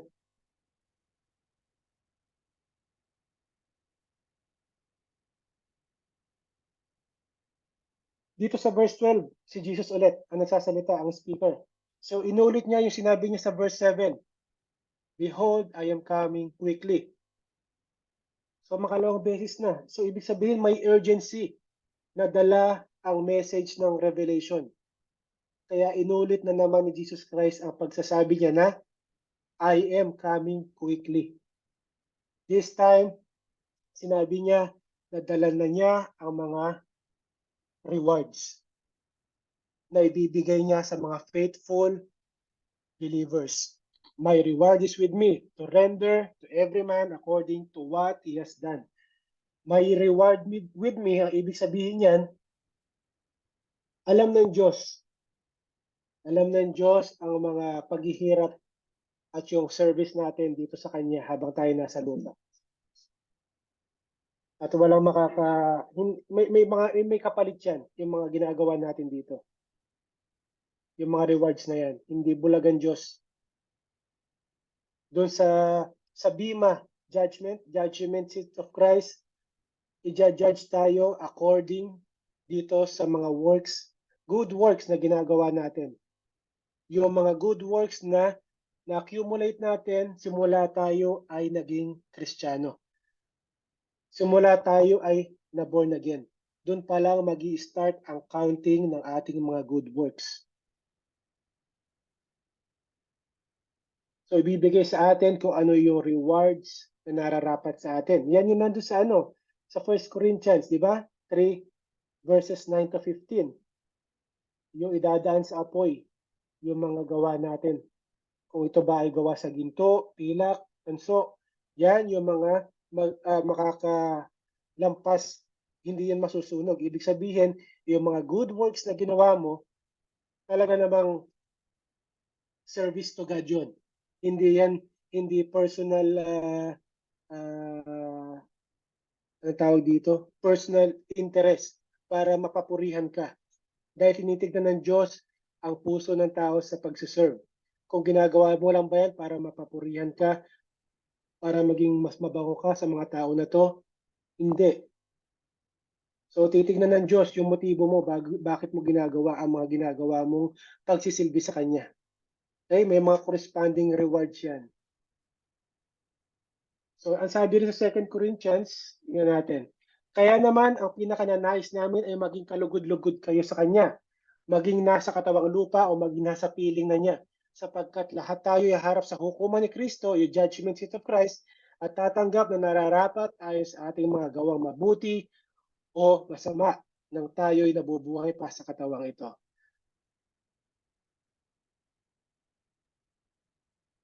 So dito, ito na yung final invitation. Final invitation to sa lahat ng tao bago dumating si Jesus Christ at ibigay ang judgment sa lahat ng tao. Ito yung title, Alpha and the Omega. Ito ang title ni God sa Old Testament, Isaiah 44:6. I am the first and the last, Alpha and Omega. There is no God but me. Ibig sabihin, ang title na yan, pinapakita ang kanyang eternality at sovereignty. Ibig sabihin, tatapusin niya kung ano yung kanyang sinimulan. Okay, so kinlaim dito 13, si Jesus nagsasalita, I am the Alpha and the Omega. At dito, makita natin sa Old Testament, kay Prophet Isaiah, sabi ni God the Father, I am the last, first and the last. So nakikita natin, naiisa ang ating Diyos. Andito na tayo sa 7th Beatitude, 7th blessing dito sa Book of Revelation. Blessed are those who wash their robes. Ano ba ibig sabihin yan? So bago tayo, tingnan muna natin. Kanina ko pa nababanggit yung mga blessings na to eh. 7 blessings. Ito yung mga 7 blessings sa buong Revelation. Ang unang blessing sa chapter 1. Blessed is the one who reads aloud, hears, and keeps the word of this prophecy. Okay, so may blessing na dito. Pagbabasa pa lang natin, pakikinig. Pangalawang blessing sa chapter 14. Blessed are the dead who die in the Lord. Chapter 16. Blessed is the one who stay awake, keeping his garments on. Ibig sabihin, maging ready sa pagdating. Chapter 19. Blessed are those who are invited to the marriage supper of the Lamb. Chapter 20. Blessed and holy is the one who share in the first resurrection. Ito yung kanina. Blessed is the one who keeps the word of God and the prophecy of this book. At ito yung pinakahuli. Blessed are those who wash their robes, so that they may have the right to the tree of life and may enter by the gates into the city. Tingnan natin. Ano ba yung napag-aralan na natin to eh. Yung washing of robes sa chapter 17. Ito sabi ni John sa angel. Sir, you know. Then the angel told John, these are the ones coming out of the great tribulation. They washed their robes and made them white in the blood of the Lamb. Ano ibig sabihin yan? Yung dugo ni Jesus Christ, nilinis ang kanilang kasalanan. Yun ang ibig sabihin nito. His white robe of righteousness has been imputed. Yung white robe of righteousness ni Jesus Christ na na-earn niya sa lupa dahil sa kanyang complete obedience, 100% obedience to the law na walang nakagawa kahit sino man. Na-earn niya yon kaya nasa kanya yung righteousness na yan, yung white robe, symbolically, yung white robe na yan, ibinigay dito sa mga believers dahil they put their faith and trust in Jesus Christ. Naniwala sila sa Kanya. Di ba ito yung great exchange na tinatawag natin? Yung kasalanan nila, ibinigay kay Jesus Christ, nalipat. So wala nang dumi sa kanila. Inilipat ni Jesus Christ, ibinigay sa kanila yung robe niya, yung robe of righteousness. Kaya ngayon, pag nakita sila ni God the Father, nakikita nila yung righteousness ni Jesus Christ. Ibig sabihin, parang sila yung gumawa 100% perfect obedience doon sa buong law. Yun ang nakikita sa kanila ni God the Father. Kaya, they are considered righteous in the eyes of God dahil sa ginawa ni Jesus Christ. They washed their robes and made them white in the blood of the Lamb. Nakuha po? Ito po yung great exchange na tinatawag. At sabi dito, those having Jesus' righteousness, yung righteousness ni Jesus Christ na nasa Kanya, they have the right to the tree of life. So libre kayo na kumain dun sa prutas na nandyan sa tree of life. Blessed kayo. And may enter by the gates into the city. So ibig sabihin, no one can be saved, walang masasave at makakapasok sa Holy City na nagre-rely sa kanilang good works. Only by the perfect, good work of our Lord Jesus Christ. Yan lang ang ating paraan para masave at makapasok sa Holy City. Ang iba kasi, they are invalidating. Ibig sabihin, hindi mahalaga sa kanila. Hindi pa sapat sa kanila yung ginawa ni Jesus Christ for their salvation. Kaya dinatagdagan nila ng kanilang mga good works. Okay, so tuloy tayo. Konti na lang. So pinapakita dito sa verse 15 naman tayo.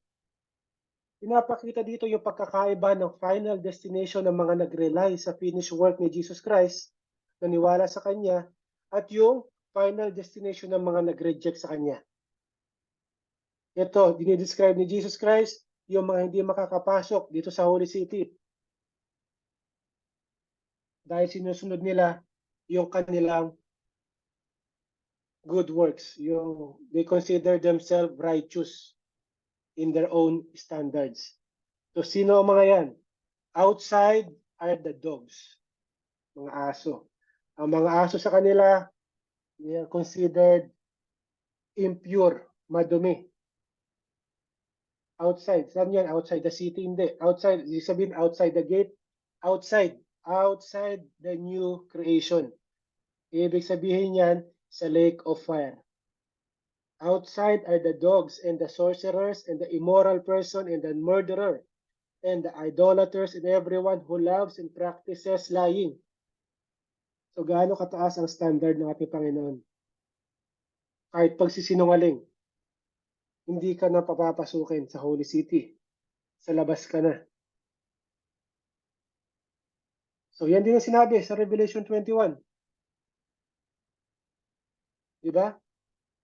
But the cowards, faithless, detestable, murderers, sexually immoral, sorcerers, idolaters, liars, their share will be in the lake that burns with fire and sulfur, the second death. So yan sa Tagalog.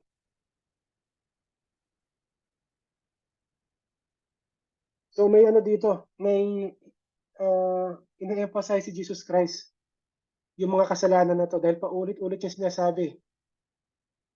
Mga duwag, ayaw sumampalataya sa akin, marumi gawain, mamamatay tao, mga immoral, sexually immoral, mga makukulam.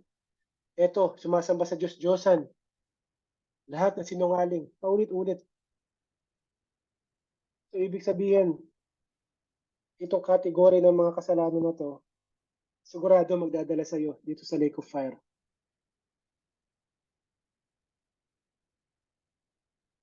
So dito, Jesus now, sa verse 16, ikino-confirm at ina-attest yung sinasabi ni John dun sa prologue, sa simula ng Revelation. Sabi dito ni Jesus Christ, I, Jesus, have sent my angel to testify to you these things. Ano yung mga these things na yan? Lahat na nabanggit na pag-aralan natin dito sa Book of Revelation. For the churches, I am the root and the descendant of David, the bright and morning stars. Ginamit ni Jesus Christ to para i-strengthen pa, palakasin yung authority ng libro na to. Dahil siya mismo nagsalita. Pinatotohanan niya na totoo. Siya nagpadala sa angel para i-reveal kay John ang lahat ng nakita niya. So tingnan natin sa prologue. The revelation of Jesus Christ which God gave him to show to his bondservant kay John the things which must soon take place. And he sent and communicated it by his angel to his bondservant John. So yan, kinonfirm lang ni Jesus Christ yung sinabi ni John dito sa simula ng libro na to. So tingnan naman natin yung titles na ginamit ni Jesus Christ dito. I am the root and the descendant of David, the bright morning star. So, focus po dito. Tingnan mo natin yung contrast ng root, ng ugat, at saka ng between, ng star. Root and star. Ano pagkakaiba? Ang root, nakabaon yan sa lupa. Walang nakakakita. Natatapak-tapakan. Pero ang star, nasaan yan? Nakikita natin yan paggabi. Nandyan sa heaven, tinitingala natin yan. Lahat nakikita ang star. Dito sa term na in the root and descendant of David, we have Jesus' Jewish name and national name. Kuha niyo po, pag sinabing root and descendant of David, ito yung Jewish and national name ni Jesus Christ. Dito naman sa bright and morning star, ito yung universal name ng ating Panginoon. Bright and morning star. Ang root, it speaks of humility. Dahil nakabaon siya sa lupa, natatapak-tapakan lang siya. At ang star naman, it speaks of majesty and glory. Dahil tinitingala natin siya. At nagliliwanag siya. So nakuha niyo po yung contrast. So tuloy natin. Bilang ugat ni David, the root of David. Bilang root of David, si Jesus Christ ang nag-create kay David into existence. Kuha niyo po, sa ugat. Dahil walang tutubo, walang bunga, walang sanga, walang dahon kung wala ang ugat na source na kumukuha ng nutrients. Nakuha niyo po.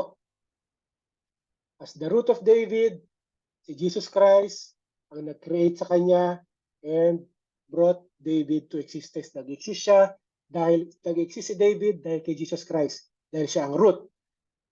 Okay? So ngayon, dito sa next phrase, as an offspring, descendant of David. As the descendant of David, naman, Jesus came into this world. Pinanganak si Jesus Christ, lumabas si Jesus Christ dito sa mundo, sa linya naman ni David. Nakuha niyo po, dito makikita natin na evidence to ng pagiging deity at pagiging tao ni Jesus Christ. Pagiging deity dahil siya yung root, siya ang nag-create kay David. Pagiging tao niya dahil galing siya dito sa linya, sa bloodline ni David. So nakuha niyo po. Tuloy tayo. So dito sa verse 17, meron tayong ano dito. mga invitations to eh. Invitations. Una, the Spirit and the bride says, come. Sino to? Ito yung prayer na naka-address kay Jesus Christ. Ina-address, ini-invite si Jesus Christ to come. The Spirit and the bride says, come. The Spirit of God sa pamamagitan ng church dahil nasa believers ang Holy Spirit, di ba?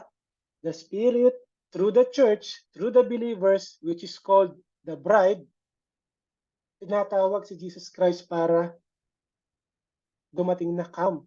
Ini-invite siya. Bumalik ka na. So gusto ng makakapiling makasama ng bride, ang kanyang bridegroom at pumunta doon sa eternal state. Yan yung unang invitation. Ini-invite si Jesus Christ ng Holy Spirit through the church, through the believer, para siya ay bumalik na at pumunta na sila doon sa eternal state. So bakit parang nagmamadali yata at gusto ng Holy Spirit na dumating si Jesus Christ? Dahil makikita natin throughout history, nakita natin ang pag-reject, yung pag-ignore, pag-deny ng tao kay Jesus Christ. In a way, ang nangyayari, parang tawag dito, they are mocking and blaspheming the Holy Spirit. Dahil ang ministry yan, ngayon ministry ng Holy Spirit eh. Ministry to ng Holy Spirit para i-point ang tao kay Jesus Christ pamamagitan ng mga believers sa pag-share natin, sa pag-preach, sa pag-disciple. Yan ang ministry ng Holy Spirit. Sabi sa John 15, pagkatapos sinabi ni Jesus, ipapadala ko sa inyo ang banal na Espiritu mula sa Ama. Siya ang tagatulong nyo at tagapagturo ng katotohanan. Pagdating niya, magpapatotoo siya kung sino talaga ako. So sa tulong ng Holy Spirit, mai-share natin kung sino talaga si Jesus Christ. Kaya sa pagsasabi ni Jesus Christ na malapit na pagbabalik niya, the Holy Spirit is inviting him. Dahil for a very long time, sa napakatagal na panahon, the Holy Spirit is continually patuloy ang pagmamak, pang-aalipusta sa Holy Spirit. Kaya dito pati ang Holy Spirit, sinasabi na kay Jesus na bumalik na siya. It's time. Dahil parang wala na, hindi siya binibigyan ng pansin dito ang ministry ng Holy Spirit. Second invitation. Ito ang second invitation. And let the one who hears says, come. And let the one who is thirsty come. Let the one who wishes take the water of life without cost. Second invitation to. Invitation naman to para sa mga makasalanan. Para lumapit sa ating Panginoon at ma-receive ang salvation na ino-offer niya. So hindi sila makakasabay sa pag-invite na bumalik na si Jesus Christ kung hindi pa sila saved. Yung unang invitation, di ba? Ang nagsasabi, tumatawag kay Jesus Christ is yung church, ang Holy Spirit. Paano tatawag ito mga non-believers kung wala sa kanilang Holy Spirit? Hindi nila gagawin yan. Tanging yung mga naka-receive lang ng salvation at ng Holy Spirit ang nag-aabang at ang naghihintay ng muling pagbalik ni Jesus Christ. Hindi po gugustuhin ng taong walang Holy Spirit ang pagbalik ni Jesus Christ. Dahil nabanggit ko kanina, nag-i-enjoy sila dito sa fallen creation dahil ibinibigay sa kanila ni Satanas ang desire of the flesh. Nasasatisfy ang kanilang fleshly desire dito sa lupa. Kaya hindi nila gugustuhin na dumating si Jesus Christ. So, kung sino itong mga nakakarinig na to ay sila rin yung uhaw. Sila rin yung uhaw. Sila yung mga nakakarinig, sila rin yung uhaw. Ang pagkauhaw na sinasabi dito ay biblical metaphor and figure of speech na meron siyang matinding pangangailangang spiritual na kailangan bago siya mag-repent, bago niya tanggapin si Jesus Christ. Pinangako naman ni Jesus Christ na paiinumin niya kung sino man ang lalapit sa kanya. Sabi niya, ang sino mang nauuhaw ay lumapit sa akin at uminom. Hindi niya pinagdadamot. Libre yan.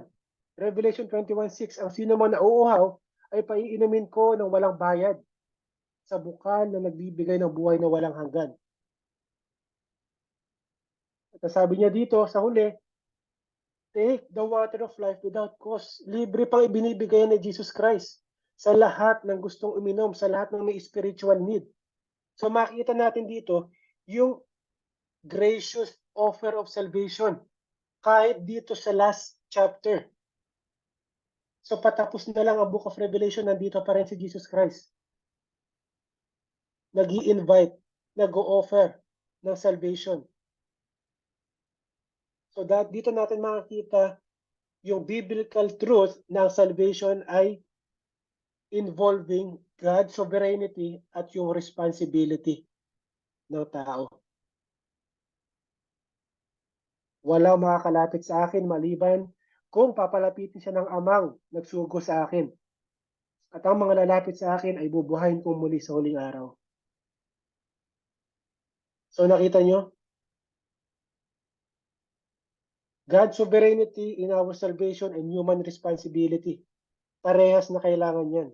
Pero ang unang kumilos para sa ating salvation ay ating Panginoon. Binuhay muna niya tayo para tayo ay makalapit sa Kanya.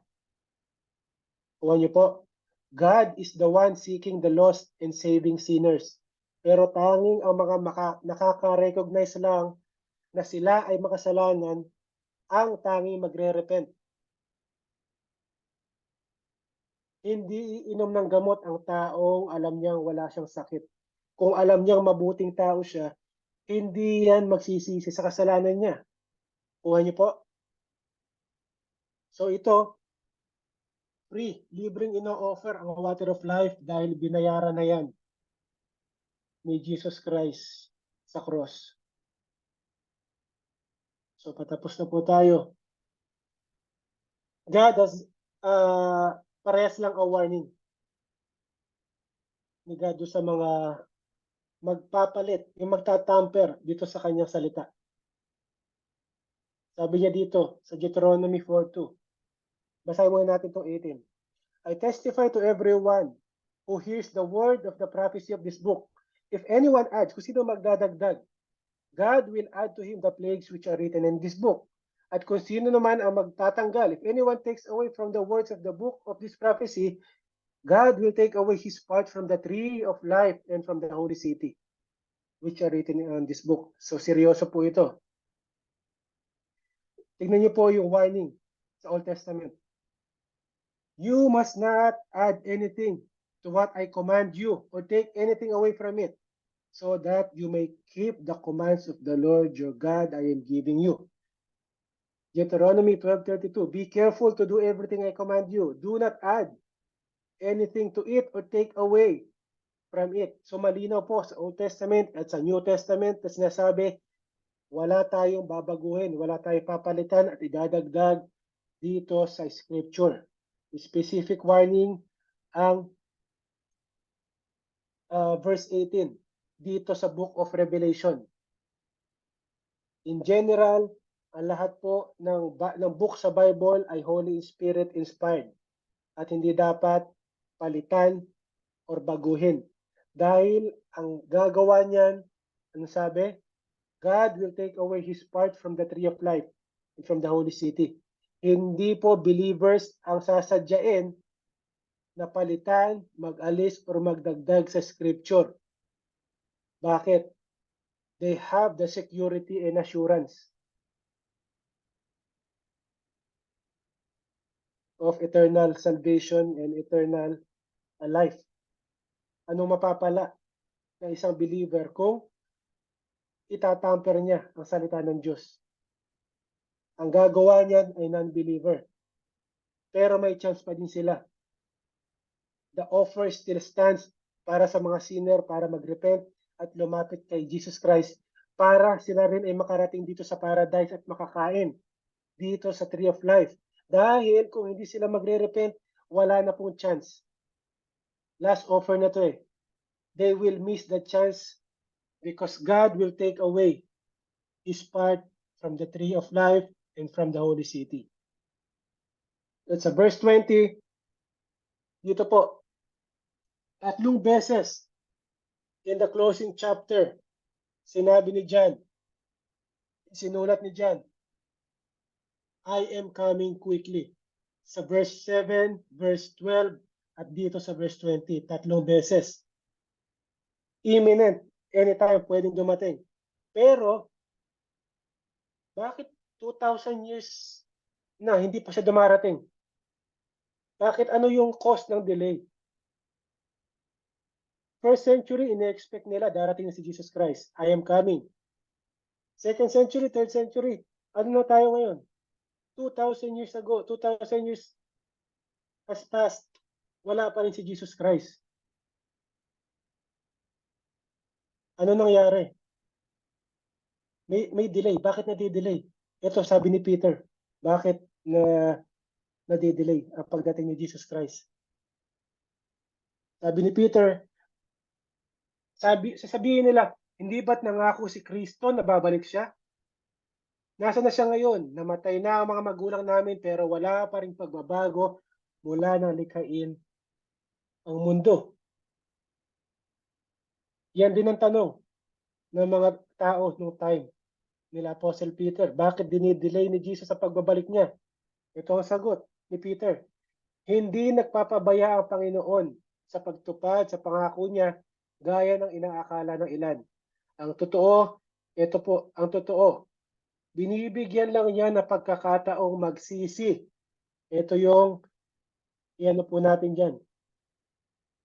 Binibigyan niya ng pagkakataong magsisi ang lahat sa mga kasalanan nila dahil ayaw nilang mapahamak ang sino man. Yan po ang cause of delay kung bakit hindi pa dumarating si Jesus Christ.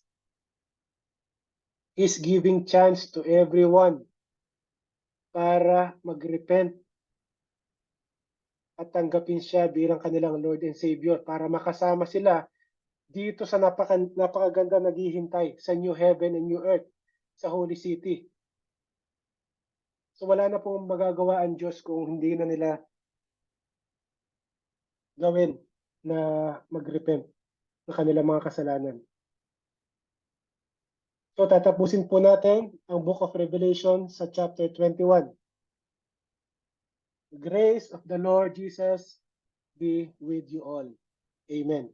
So maraming salamat po sa pagsama niyo sa amin dito po sa pag-aaral ng Book of Revelation.